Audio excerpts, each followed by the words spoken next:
The Vicious Vampire by Satyajit Ray.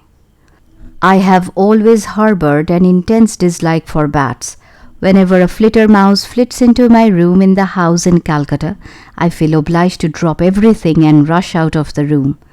Particularly during the summer, I am distinctly uneasy at the thought of one of those creatures knocking against the fan, spinning at full speed and dropping to the ground, hurt and injured. So I run out of my room and yell at the cook Vinod to come and rescue me. Once Vinod managed to kill a flittermouse with my badminton racket. To be very honest, my dislike is often mixed with fear. The very sight of a bat puts me off. What peculiar creatures they are! Neither birds nor animals, with their queer habit of hanging upside down from trees. I think that the world would have been a far better place to live in if bats did not exist. My room in Calcutta had been invaded by flittermice so many times that I had begun to think that they had a strange fondness for me. But I never thought I would find a bat hanging from the ceiling in my room in this house in Shuri. This really was too much. I could not stay in the room unless it was removed. My father's friend Tinkori Kaka had told me about this house. He was a doctor and had once practiced in Shuri. After retirement he had moved to Calcutta, but needless to say he still knew a lot of people in Shuri. So I went straight to him for advice when I discovered that I would have to spend about a week there. Shuri? Why Shuri? What do you want to do there? He asked. I told him I was working on a research project on old terracotta temples of Bengal. It was my ultimate aim to write a book on this subject.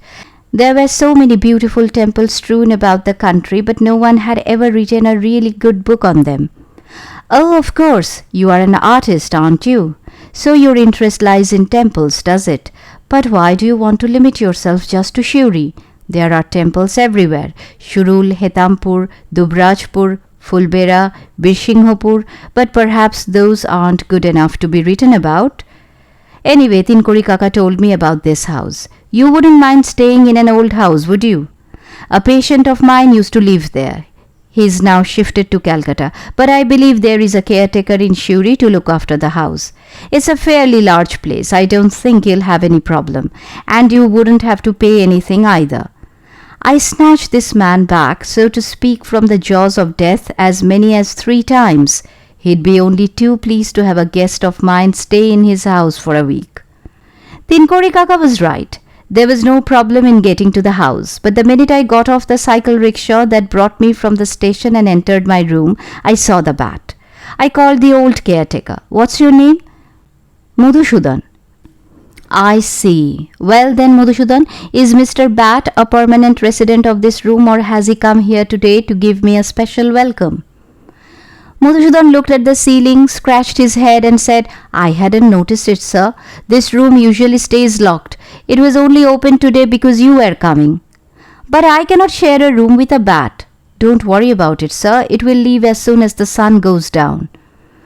All right, but can't anything be done to make sure it doesn't return? No, sir, it won't come back. Why should it? After all, it's not as though it's built a nest here. It must have slipped in last night somehow and couldn't get out, for it can't see during the day. After a cup of tea, I went and occupied an old cane chair on the veranda. The house was at one end of the town. On the northern side was a large mango grove. Through the trees it was possible to catch glimpses of rice fields that stretched right up to the horizon.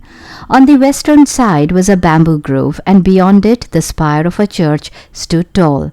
This must be the famous ancient church of Shuri. I decided to walk round to the church in the evening. I should start working from tomorrow. In and around 25 miles of Shuri, at least 30 terracotta temples could be found. I had a camera with me and a large stock of film. Each carving on the walls of these temples should be photographed. The temples might not last very much longer, and once these were destroyed, Bengal would lose an important part of its heritage. It was now 5:30 p.m. The sun disappeared behind the church. I got up. stretched, and had just taken a step towards the stairs when something flew past my left ear, making a swishing noise, and vanished into the mango grove. I went into the bedroom and looked at the ceiling. The bat had gone. Thank goodness for that. At least I could work peacefully in the evening. Perhaps I should start writing about the temples I had already seen elsewhere in Burdwan, Bankura, and the 24 Parganas. As soon as darkness fell, I took out my torch and began walking towards the church. The red earth of Birbhum, the uneven terrain, the rows of palms, I loved them all. This was my first visit to Shuri. I was not really here to look at nature and its beauty, yet the church and its surroundings struck me as beautiful. I passed the church and began walking farther west. Then I saw what looked like a park. There was an open space surrounded by a railing. It had an iron gate. As I came closer, I realized it was not a park, but a graveyard. There were about 30 graves in it. A few had carved marble pillars, others had marble slabs. All were undoubtedly quite ancient. The pillars were cracked, little plants peeped out of some of these cracks.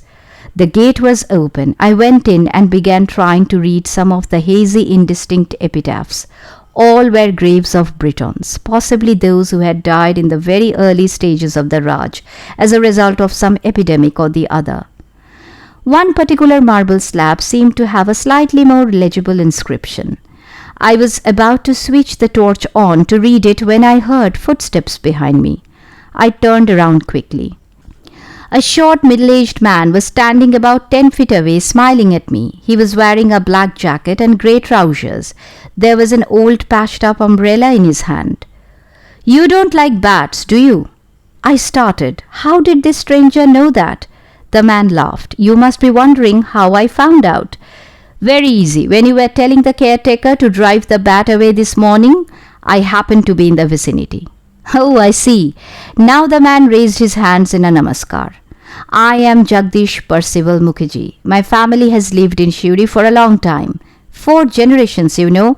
I like visiting the church and this graveyard in the evening. I'm a Christian, you see." It was getting darker. I headed back to the house. The man began walking with me. He seemed a bit strange, although he appeared to be harmless enough. But his voice was funny, thin, and at the same time harsh. In any case, I could never be comfortable with people who made such an obvious attempt to get friendly. I tried to switch on the torch, but it did not work. Then I remembered I had meant to buy a couple of batteries at the station and had quite forgotten to do so. How annoying! I could not see a thing. What if there were snakes? The man said, "Don't worry about your torch. I am used to moving in the dark. I can see quite well." "Careful, there's a pothole here." He pulled me to one side. Then he said, "Do you know what a vampire is?" "Yes," I said briefly. Who did not know about vampires? Blood-sucking bats were called vampires. They sucked the blood of animals like horses and cows. I did not know whether such bats could be found in India, but I had certainly read about them in books from abroad. And those did not just talk about bats. They even spoke of bodies of dead men that came out of graves in the middle of the night to drink the blood of people who were asleep. Such creatures were also called vampires. The story of Count Dracula was something I had read in school. It annoyed me to think that the man had raised the subject of vampires in spite of being aware of my aversion to bats. We both fell silent. Then we came to the mango grove and the house could be seen quite clearly. Here he stopped abruptly and said, "It's been a pleasure meeting you. You are going to stay here for some time, aren't you?" "About a week." "Good, then we shall certainly meet again." "Usually in the evening," he said, pointing towards the graveyard. "I can be found there. My forefathers were buried in the same place. I shall show you their graves tomorrow." I said silently to myself, the less I see you, the better. Bats I could not bear to look at anyway. A discussion on those stupid creatures was even worse. There were plenty of other things to think about. As I climbed up the steps of the veranda, I turned back for a moment and saw the man disappear among the mango trees. By that time, the jackals had started their chorus beyond the rice fields. It was the month of October, yet it felt hot and oppressive inside the room. I tossed and turned in my bed after dinner. I even toyed with the idea of opening the door of my room, which I had closed for fear of the bat flying in again. In the end, I decided against it, not so much because of the bat, but because of something else. If the caretaker was a light sleeper, perhaps there was no danger of being burgled. But what if a stray dog came in through the open door and chewed up my slippers? This could happen easily in a small mofussil town. In fact, I had already had that kind of experience more than once. So instead of opening the door, I opened the window that faced the west. A lovely breeze came wafting in. I soon fell asleep and began to have a strange dream. In my dream, I saw the same man peering through the window of my room and smiling at me. His eyes were bright green and his teeth sharp and narrow. Then I saw the man take a step back, raise his arms and leap through the window. It seemed almost as though it was the sound of his arrival that woke me. I opened my eyes and saw that dawn had broken. What an awful dream! I rose and yelled for a cup of tea. I must finish breakfast and leave early, or I would never get all my work done. Madhusudan seemed a little preoccupied as he placed my tea on the table in the veranda. I asked, "What's the matter, Madhusudan? Are you unwell? Or didn't you sleep last night?"